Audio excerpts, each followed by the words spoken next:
Welcome to my YouTube channel NPMSD point में। तो जैसा कि आपको पता है 11वां प्रैक्टिस सेट होगा जिसमें हम क्वेश्चन को डिस्कस करेंगे और उनके फैक्ट को समझेंगे। तो चलते हैं अपने प्रैक्टिस सेट की ओर। और हमारा जो प्रैक्टिस सेट है वो 11वें नंबर का है। तो हमारे प्रैक्टिस सेट का जो पहला क्वेश्चन है, गोबर गैस का मुख्य घटक है। तो इसमें 4 ऑप्शन हैं। तो गोबर गैस का जो मुख्य घटक कौन कौन से हैं, तो उसका जो सही आंसर होगा वो होगा ऑप्शन नंबर ए। कौन सा होगा? ऑप्शन नंबर ए, मीथेन और एथेन। ठीक है। अगला क्वेश्चन जो होगा हमारा वो होगा पेय सोडा होता है। तो जो पेय सोडा होता है वो क्या होता है? इसमें 4 ऑप्शन है। तो 4 ऑप्शन में इसका जो सही आंसर होगा वो होगा ऑप्शन नंबर ए। पेय सोडा जो होता है वो क्षारीय होता है। तो इसी तरह हमारा अगला क्वेश्चन है, निम्नलिखित में से कौन सा तत्व रेडियो एक्टिव है? तो इसमें 4 ऑप्शन है। इसमें कौन सा ऐसा तत्व है जो रेडियो एक्टिव है? तो इसका जो सही आंसर होगा option number D, thorium. Thorium एक रेडियो एक्टिव तत्व है। ठीक है। इसी तरह से हमारा अगला क्वेश्चन होगा, एक साधारण सूक्ष्मदर्शी होता है। तो इसका जो सही आंसर होगा वो होगा option number A, come focus वाला उत्तल लेंस होता है। ठीक है। अगला क्वेश्चन होगा, पुराने तेल चित्रों का रंग सुधारने के लिए निम्नलिखित में से किसका प्रयोग किया जाता है? तो इसका जो सही आंसर होगा वो होगा option number B, hydrogen peroxide. जितने पुराने चित्र होते हैं उनको रंग बिगड़ जाता है, तो उनको रंग सुधारने के लिए हम किसका यूज़ करते हैं? हाइड्रोजन परऑक्साइड का प्रयोग करते हैं। अगला क्वेश्चन होगा हमारा, बिना निषेचन के अंडे के विकास को कहते हैं। तो जो अंडा बिना निषेचन के विकसित होता है उसको क्या कहा जाता है? तो इसका जो सही आंसर होगा वो होगा पार्थेनोजेनेसिस। अगला क्वेश्चन है हमारा 7 नंबर, वनस्पति तेल से डालडा या वनस्पति घी जो बनता है, बनाने में निम्नलिखित में से कौन सी प्रक्रिया इस्तेमाल होती है? मतलब किसका प्रयोग होता है, कौन सी विधि का यूज़ करते हैं हम डालडा या वनस्पति तेल घी बनाने में? तो इसका जो सही आंसर होगा वो होगा ऑप्शन नंबर सी, हाइड्रोजनीकरण। अगला क्वेश्चन होगा हमारा क्वेश्चन नंबर 8। सॉरी यार, नंबर से गलत हो गए हैं। यहाँ हमारा 8वां क्वेश्चन है, यक्ष्मा में निम्नलिखित में से कौन सी औषधि असरदार होती है? तो इसमें से 4 ऑप्शन है और इसमें कौन सी औषधि है जो यक्ष्मा बोलते तो टीवी का जो होता है ट्यूबरकुलोसिस। ठीक है। और ये किस हमारे जो बॉडी पार्ट्स को इफ़ेक्ट करता है? वो होता है लंग्स। ठीक है। ये भी जानने वाली चीज़ है, तो इसको भी समझेंगे। ठीक है। तो इसको जो सही आंसर होगा वो होगा तुम्हारा स्ट्रेप्टोमाइसिन, ऑप्शन नंबर डी। अगला क्वेश्चन होगा हमारा,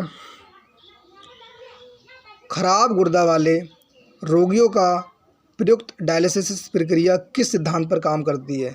जो गुर्दे खराब हो जाते हैं तो उसमें डायलिसिस होता है, तो वो कौन सी विधि होती है? तो इसका जो सही आंसर होगा वो होगा ऑप्शन नंबर ए। ठीक है, विसरण होता है, डिफ्यूज़न।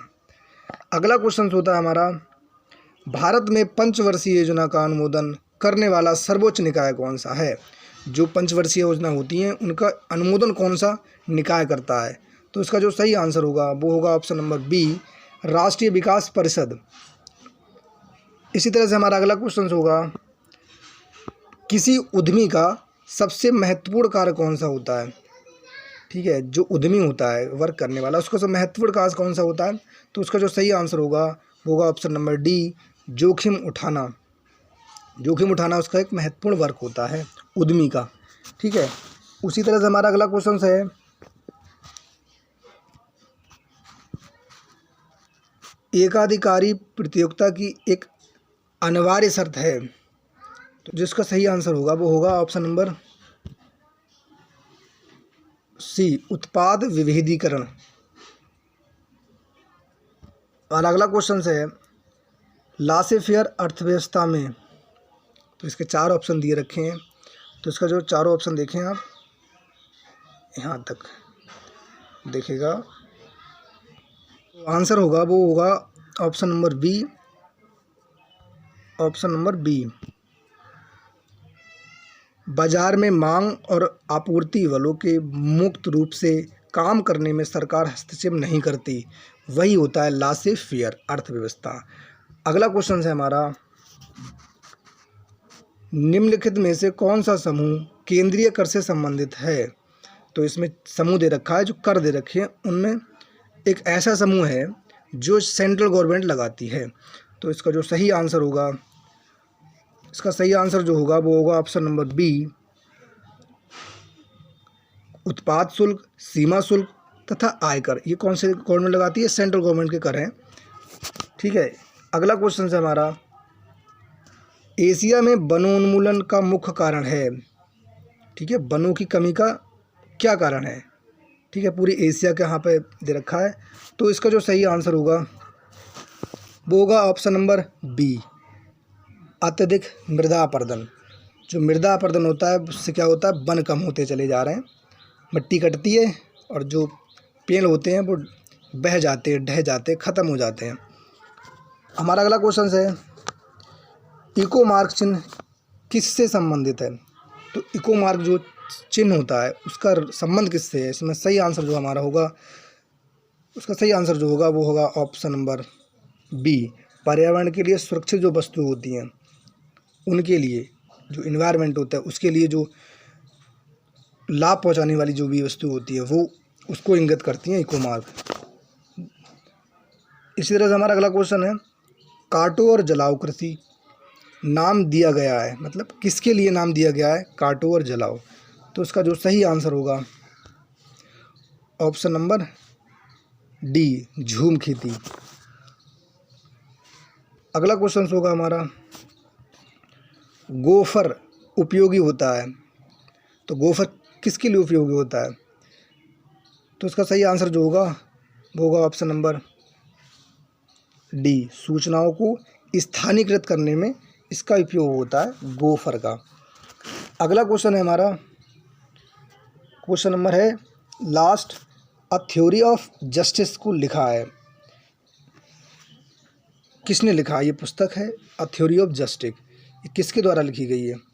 तो इसका जो सही आंसर है वो होगा ऑप्शन नंबर सी, सैवनी द्वारा लिखी गई है। जस्टिस ऑफ, अच्छा, थ्योरी ऑफ जस्टिस किसके द्वारा लिखी गई है?